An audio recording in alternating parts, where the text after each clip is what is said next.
Manor Lords is a game that's coming out. It's very hyped. It's probably going to have a lot of people playing it, and I thought we'd just cut out all the fluff and just show you how to do the first 20 minutes of a new game and avoid all the mistakes that I made. Trial by fire, not today. I'm going to sort it out for you and go easy on you. We'll start with the defaults for everything so you know what to expect. And that's you on your horse, ready to make the perfect settlement. All right, first of all, what you want to do is immediately pause the game. You will start consuming food immediately, and you don't want to do that. And if you zoom back, you get a little look at the world that you are currently occupying, and we're in this southwest region. The first thing you want to do is hop into construction, which is C, and have a look at the fertility of the lands. So it's bad for wheat, bad for flax, bad for barley, and ever so marginally okay for rye. What it's basically telling me is this is not a farming region. And that's useful for the long run because it tells me you have to get food from other sources. And that allows you to plan ahead. However, if you were to make your way over to this region of the map, let's say you're going to start in this most northern region. You know what? Now think about it. There isn't a north and south. I'm just going to presume this is east because the font faces this way. So this is northwest and this is east. Now, if you start in the eastern region, this is unbelievably fertile soil, and whatever you plant here will grow beautifully. Once again, important to know, because if you plant a farm and it has less than 50% fertility, you're wasting a lot of time plowing, sowing, and hoeing that land, because it's not going to produce that much of a harvest anyway. Anyway, press T, and that'll bring you back to this region. We're going to basically make sure this is the north-facing way, so you can actually see what is north, what is south, and what is east and west. Okay, let's talk a little bit now about city planning and how your city center should be the center of your town city settlement. The most optimal builds have a marketplace in the center and then buildings around it to fulfill their needs. And then the further away from the marketplace, they don't get their needs fulfilled, therefore you can't level up the houses from 1, 2 to 3. So it's very important you ideally make a town center that is adequate in size. And I'm going to be totally honest with you, that what I've just created there is actually pretty good. It doesn't look very aesthetic, I'll admit. But if you want to be a little bit more creative, maybe you can go for something like that, for instance. I actually think that's slightly too big. But the idea behind this is you will build houses around the outside of this. These are basically going to be carrots. And you'll make a loop around them. And then you'll have set industry for certain regions. All right, so let's stop talking and let's actually start doing. The first buildings you want to drop are going to be under gathering, and you want logging. Logging initially isn't worth it in the center of your city, but what you get, the beautiful thing with this is you get to move it somewhere else when you need this space in the center. So feel free to fill the center up with your initial buildings, but later on you have to move them to somewhere elsewhere. And then top that off as well, we can go for hunting and also gathering. And that's your primary construction. This is going to keep your construction lubricated with logs, and plus the initial food stores are going to be there. However, for the most part, we're going to set the construction priority for this actually quite low, because these aren't your primary buildings. We need to get these resources here. Where are they? Yeah, these resources of wood, stone, tools, and the food away from this region. And my honest advice to you in this instance is to build your granary close by. What we'll probably have to do is move this hitching post. And probably move it here. And then potentially we can build something here. Yeah, build the granary there and build the storehouse there. Now, it's crucially important that these are built first, as you'll just see, because what you'll do is you'll get them building. So to unpause the game here, and they're initially going to construct this first of all. I'm doing this nice and quickly. There you go, the storehouse is done. You've got 5 families, remembered initially, and we've built the granary. We're going to assign 4 families to the granary initially, and what they're doing now is they're moving the bread from here into the granary, because then if it initially rains, which it will, there you go, they moved all the grain, and then move everything onto the storehouse, and they'll move all this stuff from here. And if it rains, you'll lose these equipment, so it's nice to get care of these immediately and get them moved back and forth, and then you can unassign them. And there you go, everything's in the right place. Now you can unassign everything from the storehouses and the granary and focus on actual things that are going to be production based, and that is the perfect start for you. In brief, make a town center fairly big, place your storage first and assign families to it, and then go for wood construction and then food collecting. Then you can assign families onto cutting, hunting, and gathering, with 2 families left over for construction. So you can press H, your hotkey, and then we can start building some houses. You know what I actually recommend for the first houses? I actually recommend making just a bunch of high density housing. And that sounds kind of strange because we're not playing City Skylines. But if you make them kind of narrow without back garden, you can kind of use the most with your space. I'll show an example. And not enough goods, so we're actually needing to chop more trees down. So we'll assign all the families onto wood cutting, and then we'll get a little bit more timber. If you look at them people here, you can see that they're all dispatching trees and gathering wood, and that's what we need initially, quite a large amount of. Plus we get to clear them trees around the town center, which eventually we're going to build on anyway, so we don't waste any trees, but it is worth it in the long run. Dispatching a tree, that's right. Also, it's also worthwhile at this point to place your market as well. At any point you can uproot your market and build it somewhere else. So I might just build it here for the time being and then let them place our market stalls down initially. How many wood we got now? We got 7 timber. So can we initially place our initial houses? That looks good. Rotate around, and 3 houses initially. Drop them down. Unassigned, so we've got construction. By the way, I'm using the hotkeys of Q and E to assign and unassigned families. Good hotkeys, much hotkeys, very strong.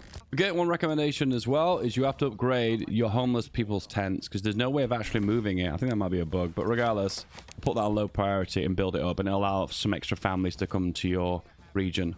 The quicker you build the houses, less likely you'll take a hit from approval, and then your population growth will still be good. You need to get above 50% population growth. Otherwise, you will experience no pop growth. And if you hover over here, it says there you go, no population growth approval is low, below 50%. It's just good. Nice to know. All right, initially again, we're going to build some more housing. Exactly the same thing again. Rotate that around. Yeah, that'll do. 2 houses here. One easy way of preventing food problems early game is to build houses with incredibly long back gardens. And those can be turned into carrot plantations. To be fair, we could go for somewhere like this. And like this. There you go, and we can place that down. Actually, to be fair, I want to make the back gardens even longer. Yeah, that's perfect. That's what I want.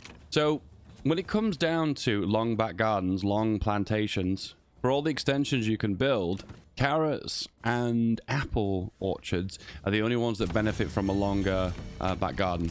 So it can be really small for the goats and the chickens. It won't make much of a difference on production-wise, but it is important for the crucial for those specific fruits and vegetables. Okay, approval is at 50% now. That means if you go over here, you get low population growth. Meaning if there's free occupancy, which there is, you'll get new families arriving in your settlement. And the first thing I recommend you spend all your money on is vegetables. Once again, if you're more of a pro at this game, probably want to diversify a little bit more. But overall, just a little bit of carrot and food production will keep your economy afloat. There you go. You spent your initial 50 regional wealth by going for 3 carrot plantations, vegetable gardens, should I say. I call them carrots because it's a picture of a carrot, but you get the idea. Your next objective from here is going to be to upgrade these houses so you can level up to the next level, which is a medium village. And to do that, you're going to require their needs. And it's going to be water access, church access, and also more clothing, and I suppose fuel as well. So we'll get on that immediately. A woodcutter's lodge. We'll initially drop that here. Remember, these initial buildings can be moved. If you click on them, you can see move them. So don't worry if they're occupying space. You can always move them at some later point. The wood is done now. We need access to the church. We need planks for that, so we need a sawmill. So we'll build a sawmill as well. Best place to place the sawmill is right next to the logging camp, so you can pick up the logs and move them short distance to this region. The woodcutters produce fuel, which they'll set up a market stall once they've chopped a few trees down. You've got a sawmill now and assign a family to it. Probably the initial thing on hindsight is probably to upgrade the worker camp, because that way you get rid of the homelessness penalty, and then you initially have more positive approval, which will result in more pop growth, because my pop growth at the very start of the game is kind of limited, because I got space for 13 families, but I only have 5, so there's a big margin to upgrade there. And also there's the well, there's under residential, and then a well. And we'll place that right there in the center. Okay, 20 planks is needed. I'm just waiting for the planks now. We have 10, we need another 10 more. Here we go. We've got an extra family now, just the approval being higher, and we can use that as a part of construction. There you go, 20 planks. We don't need to do any planks, so you can disable this building for the time being. Saw pits only need if you need planks. As you progress to the mid and late game, you're going to need way more planks, but for the start of the early game, you just logs will do you. And at the same time, might as well place our church now. And that's the only place we can place it until we start moving things. Eventually, the storehouse and the granary in the market won't move, and the church won't move, but we'll get rid of this worker camp. We'll also move the forager hut, and we'll move it elsewhere. More than likely, we'll probably move it closer to the resource it's going to be gathering. In this case, we'll probably move it closer to this path down here. All right, there's only one more thing we need now, is access to clothing, and that is going to be under industry, and that's under a tannery. And more than likely, the tannery is going to be a more central location as well. For the time being, we're going to have to move the forager's hut to here so we can fit it in. Be aware, you are going to place a tavern at some point, and probably this location is where the tavern is going to be best suited. Yeah, tannery. You just have to move these logs and these berries. And you can assign into the storehouse and the granary for the time being just to move items around. Now we can place the tannery. I'll pop it right there. Church, done. God requirements done. And then we got a tannery. And the tanner is going to use the leathers from the hunting lodge. And then you can see clothing is the only requirement left. And they're going to set up a clothing store. They are. And if you hold tab, then we're going to wait for the upgrade opportunities to arrive. Should be close by. We're just waiting for them to visit the market to get their clothing requirements. And there you go. We've got hold tab now. You can see the option to build to level 2 for all these buildings. And you kind of want to upgrade all the initial buildings anyway. Next one. Because this is going to give you a massive surge of pop growth as well. Another one can be upgraded. Another one. And another one. And to top that off as well, think about expanding into these regions as well. Go for something with like maybe a small back garden maybe. 3 small back gardens. That looks good. And now we've reached this situation. The need for the worker camp isn't needed, so we can demolish that. There you go. And they can move into these houses now. There you go. Settlement leveled up. And now you are a medium village. And to be fair, that is the early game. Now what you've done now is set the foundations to progress all the way to mid to late game. Because now you have a good foundations of a city center with good buildings ringed around to good access. And now with this, you can use your dev points more strategically to know what direction you want to go. And for instance, with this region, we have a rich resource of stone and also clay. I suppose you could make tile exporting a thing in this region. It's not very good for farms though. What I would probably do is something like this and this. And that gives really good deals for exporting of clay. Then what I'd do is something like this. And then we can start mining of the clay and exporting tiles. That would be mining. Give access there.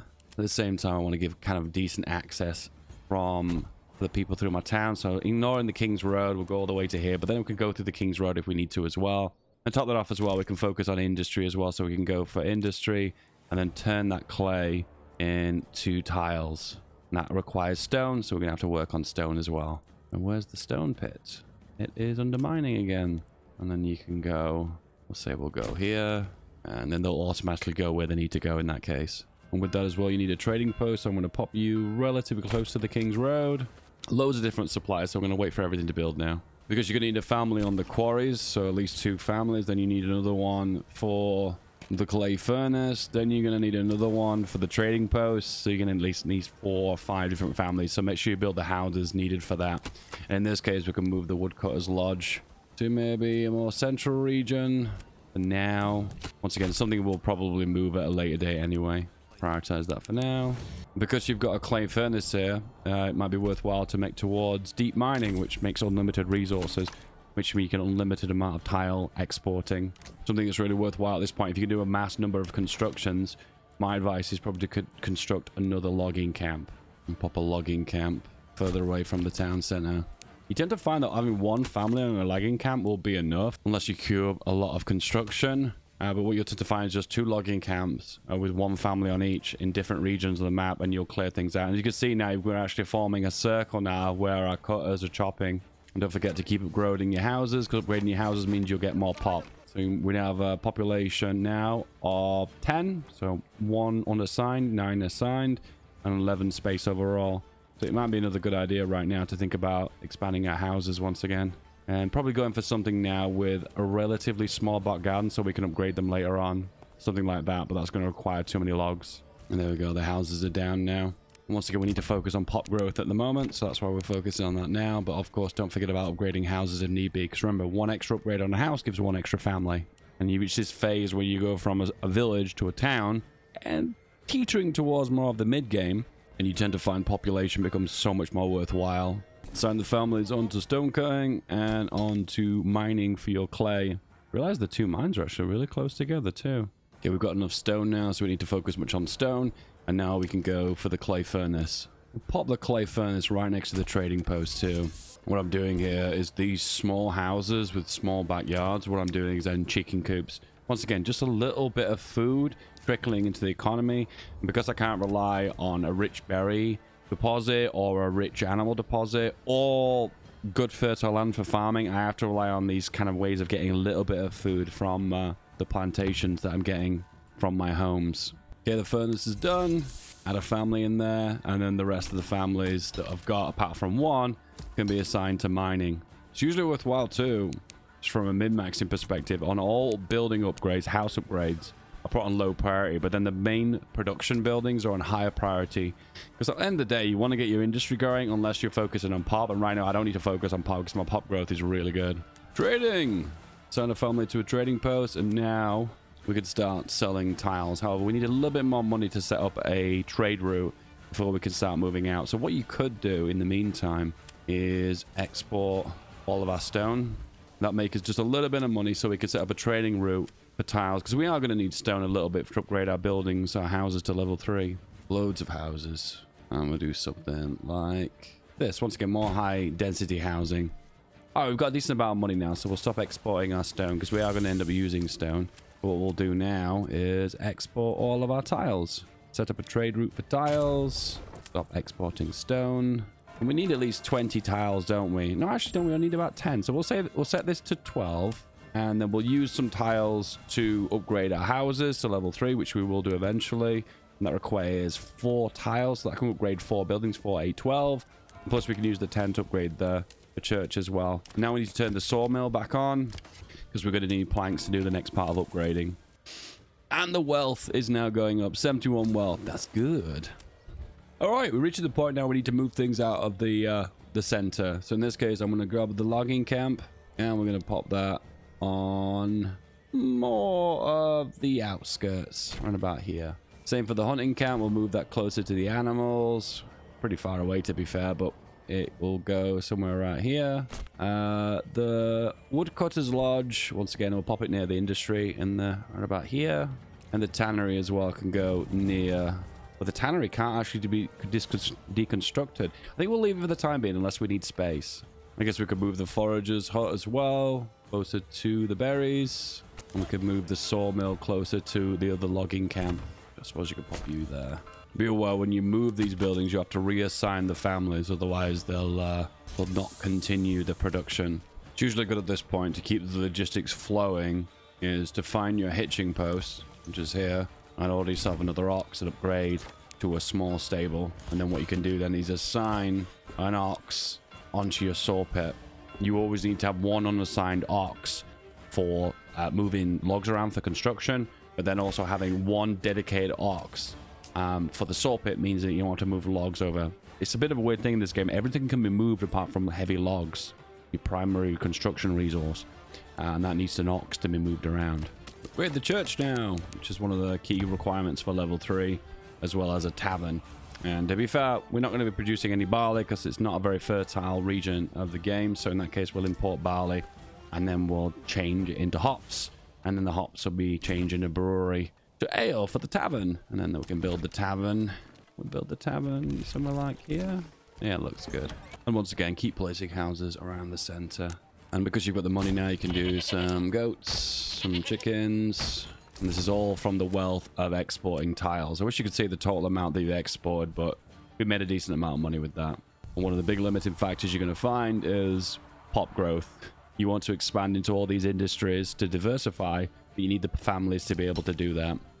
And one key thing you're going to need is select a house that has a backyard plot, and you're going to need a brewery. So get that sorted now. But be aware that when you make a brewer, because it's a dedicated artisan, you do lose a family for that. So with that in mind, you now need to go for more industry, and we are going to go for a malt house. And I think we'll place the malt house relatively here. So just to confirm, we need to import barley. We'll import barley. We'll set up a trade route so someone will automatically pick it up and drop it off. And we'll import 20 barley, costing 2 apiece. And barley then gets transformed into malt. I'm struggling to find this. Oh, it's their malt here, which is worth 4. And then the brewery turns malt into ale, which is worth 8. So as you can see, each time gets processed, it's worth more and more further up. But if I process it, I save a lot of money because I'm using my own population to do the leveling up. At this point, logistics is king. Assign all excess families into your workhouse, your storehouse, to move things around. All right, we've got a lot of logs right now. So if you ever need excess families, you just want to assign them from the logging camps. But remember to come back to them later on, because otherwise you're going to run into problems with logs. As you can see, there's loads of logs like lying around in the center from deconstructed buildings. So let them move those logs and get them out of the way before chopping more trees down. One thing you need to upgrade to level 3 is also extra clothing. So you're going to need a weaver for that. The weaver is going to go right about here. And then you need the resources for the weaver. And the weaver will need... It's going to need wool and flax. What you can do is import that from your market. Import 20. And I'll, just to save my families from having to do lots of trips, I'll also hire a cart to come around to do the deliveries for them. The last thing you need to do to meet all their requirements is more than likely going to be the tavern. My advice is don't occupy the tavern with a family initially. They consume alcohol really quickly. You know, the ale goes pretty quickly, guys. Where has all the rum gone? Well, the problem is you drank it. So I'm assigning families to the weaver now, because the last requirement that I'm not meeting is clothing. So they'll set up another clothing store and should hopefully have access to more clothes. So it looks like to me that they're not initially... Oh, they're just processing it. They're not actually making it. Okay, that's nice to know. In that case, we're going to have to make a clothing. So we'll have a cobbler and also a tailor. Keep an eye on them, what their requirements, but I think a cobbler just needs leather, and the requirements for the tailor may vary depending on what they're producing, and we can prioritize it based upon that. And there you go, the clothing requirement is now met. I think it's due to the cobblers. But if you hover over it, it actually says, so linen, leather, and yarn for the first one, just the textiles, the required resources, but you need the processed goods to go for the next one. All right, and now we're in a position where we turn on the tavern. We're going to collect the little alcohol we've got, and we've not got a lot. We've only got 19. And then initially you pause, and you can see that a bunch of buildings now are upgradable to level 3. And just do as many as you can as possible. And then my advice for you is turn the tavern off, because they'll just drink all the alcohol. They literally, the minute it becomes available, it just all disappears. Be aware, you are using tiles to upgrade houses to level 3. So just be aware. You won't be making as much money right now from tile exporting. So you might have to assign more families to the clay furnace to get up that production of roof tiles nice and high. In this position, you want to probably think about getting another ox. And also you probably want to think about as well as thinking about getting a forester as well, because you're going to find out you're going to chop down a huge amount of trees if not careful. So prioritize building a forester huts and replanting trees. All right, you're in a position now where you can start expanding your market. And my advice is just make a bigger market in the center. Let's have a look. They've used all their spaces, so we need to extend the market. And then go here, here, here, and then... A very big one, but it'll do. To be fair, now think about it. The only real things you need in the town center are going to be the church, the market, and the tavern. I suppose having the granary and upgrading is probably worthwhile as well.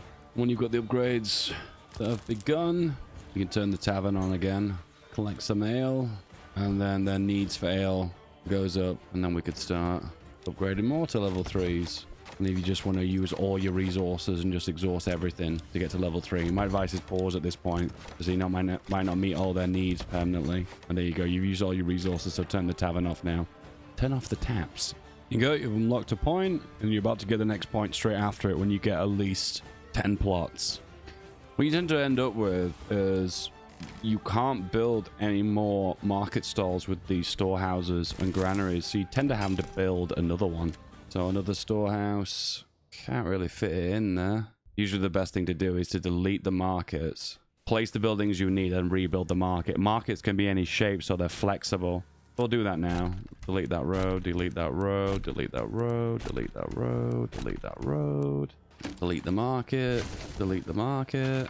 Then at the same time, drop down another granary to move that hitching post. For some reason that's not been built. I don't know why. I can't cancel it though when it's being built. Storehouse here. And then can we just put a granary?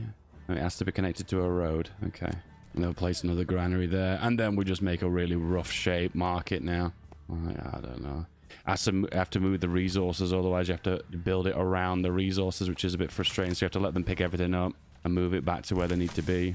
There you go, we'll level up again, and you're going to find that your next level up will happen immediately after that as well. I felt like your development points seem to all stack back to back in a row. And then only reconstruct your market now. We'll go for this funky shape. It's got a total of 24 stalls, so we should be able to max out. Plus, if there's any little gaps too, you can also build new markets as well. One there, and then another one goes here. I always think this is worthwhile, but if you want to double up on pop, which is something you end up doing quite a lot more late game, build a bunch of houses at the back here. So my logistics are broken down right now. I'm trying to figure out why. And it says one of my oxes is dead. Peter is dead. It looks okay to me. And there we go. We are now 100% maxed out. And there you go. You can finish your deep mining. And then you've got an extra point for whatever tickles your fancy. I suppose you could do pastures if you wanted to. Also, the firewood carts are pretty good too. It turns money into like unlimited resources. Drop one of those there, one of those there. And it's the point where you've all come for, right? At the end of the day, you just want to build a manor. That's the whole point of Manor Lord, right? Oh, and there's actually an extra point as well. I don't know, once again, whatever tickles your fancy. In this case, sheep. Or you could go for apples, I don't know. I suppose anything that is going to give you extra food in this kind of food desert is probably going to be worth your while.